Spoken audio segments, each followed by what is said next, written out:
Hello, আসসালামু আলাইকুম। আজকে আপনাদের বিকেলের জন্য একটা মজাদার রেসিপি দেখাবো।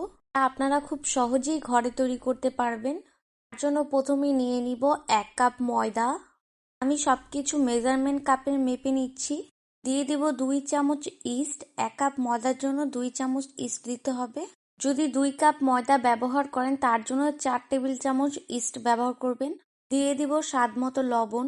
আর দিব হাফ চামচেরও একটু কম গোলমরিচের গুঁড়া। এখন সবকিছু মিক্স করে নিচ্ছি। মিক্স করা হলে 2 চামচ অয়েল দিয়ে দিলাম। দেন সবকিছু একত্রে এবার ভালোভাবে মিশিয়ে নিচ্ছি। মিশানো হলে আমি হালকা কুসুম গরম পানি দিয়ে দিব 1 কাপের মতো। তবে আমি 1 কাপ পুরোটা একসাথে দিব না, একটু একটু করে দিব। আমি হালকা পানি দিয়ে ডোটাকে মেখে নিচ্ছি। তারপর অল্প পানি দিয়ে আবার মেখে নিব। এভাবে আমি কয়েকবার পানি দিয়ে মেখে নিব। ওটাকে যত বেশি মাখানো হবে তত সফট হবে। এখন আমি 1 চামচ গুঁড়া দুধ দিয়ে দিলাম। গুঁড়া দুধ দিয়ে আমি আবার হালকা একটু পানি দিয়ে মেখে নিচ্ছি। এখন আমি হাত দিয়ে ভালোভাবে ডোটাকে মাখাবো। অবশ্যই সময় নিয়ে তারপর ডোটাকে মাখাতে হবে। এখানে 1 কাপ পানি লাগেনি, হাফ কাপের মতো পানি লেগেছে। তারপর আমি আবার একটু অয়েল দিয়ে দিচ্ছি। আমার ডোটাকে মাখানো নেওয়া হয়েছে। এখন আমি এটাকে 1 ঘন্টার জন্য রেস্টে রেখে দিব। আমি ঢাকনা দিয়ে ঢেকে নিচ্ছি। ঢাকনাতে যদি কোনো ছিদ্র থাকে তাহলে অবশ্যই ওটাকে অফ করে নিতে হবে। আমি ছিদ্রটাকে কাগজ দিয়ে ঢেকে দিয়েছিলাম, আপনারাও ঢেকে দিবেন। 1 ঘন্টা পর আমি ঢাকনাটা খুলে দিচ্ছি। দেখেন আমার ডোটা ফুলে উঠেছে, কতটা সফট হয়েছে। ডোটাকে অবশ্যই চুলার পাশে গরমে রেখে দিবেন, তাহলে দ্বিগুণ হয়ে যাবে ফুলে। আমার নাস্তার জন্য ডোটা রেডি। এখন আমি বাকি কাজটা করে নিব। তার জন্য প্রথমে আমি একটা ফ্রাই প্যান দিয়ে দিলাম চুলায়। আগে থেকেই সিদ্ধ করে রেখেছিলাম মুরগি। সিদ্ধ করা মুরগিগুলো এখন আমি তেলে দিয়ে দিচ্ছি।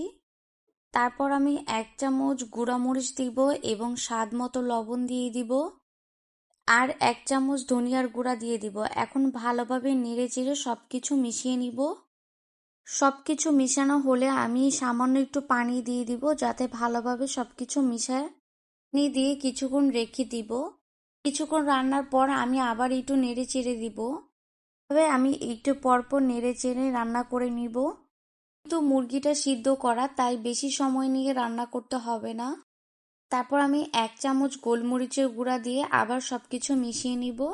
নাস্তার জন্য পুরটাও রেডি হয়ে গিয়েছে। এখন আমি যে ডোটা তৈরি করেছি তার থেকে আমি এখন কয়েক ভাগ করে নিব। বেশি মোটাও করবেন না এবং বেশি পাতলাও করবেন না, একটা মিডিয়াম রেঞ্জে রাখবেন। করে খেতে খুব ভালো লাগবে। বেশি মোটা হয়ে গেলে খেতে ভালো লাগবে না।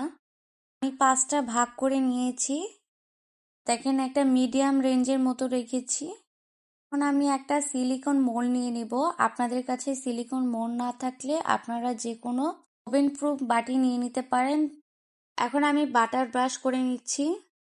পরে যে ভাগ করে রেখেছিলাম তার থেকে একটি অংশ আমি এখন গোল করে রুটির মতো করে চ্যাপ্টা করে দিচ্ছি। বেশি বড় করব না, আমি যেভাবে করতেছি আপনারা ওইভাবেই করবেন।